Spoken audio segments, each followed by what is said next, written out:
Guys, আমরা previous ভিডিওটিতে আলোচনা করেছিলাম আইএমজি টেক সম্পর্কে। আজকের এই ভিডিওতে আমি আলোচনা করব আইফ্রেম টেক সম্পর্কে। বেসিক্যালি আইফ্রেম টেককে ইউজ করা হয় যখন আমরা কোনো একটি ওয়েবসাইটের কন্টেন্টকে অন্য কোনো ওয়েবসাইটের মধ্যে শো করাতে চাই। যেমন আমি এখানে একটি form.html নামে একটি ওয়েব পেজ ক্রিয়েট করেছি, যার মধ্যে রয়েছে একটি HTML ফর্ম।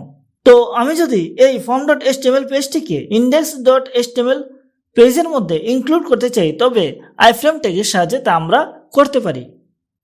তার জন্য আইফ্রেম ট্যাগের মধ্যে যে এসআরসি অ্যাট্রিবিউট রয়েছে তার মধ্যে ওই ওয়েব পেজের লোকেশন দিতে হবে। কিন্তু এখানে ওই ওয়েব পেজের ডাইরেক্ট নেম দিলে চলবে না, এখানে দিতে হবে সার্ভারের লোকেশন। যেমন আমি যদি আইফ্রেম ট্যাগের এসআরসি অ্যাট্রিবিউটের মধ্যে form.html দিয়ে দিই, কারণ index.html এবং form.html একই ফোল্ডারের মধ্যে রয়েছে, তবে দেখতে পারবো যে index.html পেজের মধ্যে form.html পেজটি ইনক্লুড হচ্ছে না। এখন যদি form.html এর সার্ভার লোকেশনকে এসআরসি অ্যাট্রিবিউটের মধ্যে রেখে ওয়েব পেজটিকে রান করাই, তবে দেখতে পারবো যে index.html পেজের মধ্যে form.html এর যে HTML ফর্মটি ছিল সেটি শো হচ্ছে।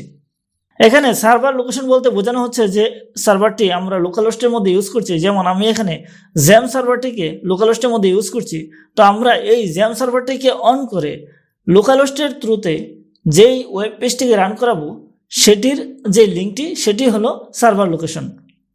আমরা যদি লাইভ সার্ভারের কোনো কন্টেন্টকে ওই আইফ্রেম ট্যাগের সাহায্যে এভাবে ওয়েব পেজের মধ্যে শো করাতে চাই, তো ঠিক একইভাবে শো করাতে পারবো। যেমন আমি আমার একটি ইউটিউব চ্যানেলের ভিডিওকে আমার এই ওয়েব পেজের মধ্যে শো করাবো।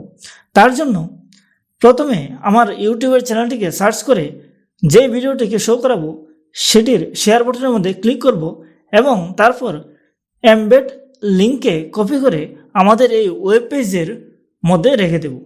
এখানে এমবেড লিঙ্কের মধ্যে আইফ্রেম ট্যাগ সহই চলে আসে। তারপর যদি আমরা আমাদের ওয়েব পেজটিকে রান করাই, তাহলে দেখতে পারবো যে এখানে ইউটিউবের ভিডিওটি শো হচ্ছে। আমরা যদি গুগল ম্যাপকে আমাদের ওয়েব পেজের মধ্যে ইনক্লুড করতে চাই, তবে প্রথমে আমাদের গুগল ম্যাপের মধ্যে গিয়ে সার্চ করতে হবে আমরা যেই প্লেসটিকে আমাদের এই ওয়েব পেজের মধ্যে ইনক্লুড করব। যেমন আমি এখানে শো করাবো আগরতলা লোকেশনকে, তো আগরতলার লোকেশনটি সার্চ করার পর আমাদের শেয়ার বাটনের মধ্যে ক্লিক করতে হবে। তারপর আমাদের এমবেডেড লিঙ্কে কপি করে আমাদের সোর্স কোডের মধ্যে এসে পেস্ট করে দিতে হবে। যেমন আমি ইউটিউবের ঠিক নিচেই আমি গুগল ম্যাপের আইফ্রেম ট্যাগকে বসিয়ে দিলাম। এখন যদি আমরা আমাদের ওয়েব পেজটিকে রান করাই, তাহলে দেখতে পারবো যে এখানে ইউটিউব ভিডিওর ঠিক নিচে গুগল ম্যাপটি এমবেড হয়ে গেছে। তো বন্ধুরা, আজকের এই ভিডিওতে এতটুকুই। আশা করি আমার এই ভিডিওটি আপনাদের ভালো লেগেছে। ধন্যবাদ সবাইকে।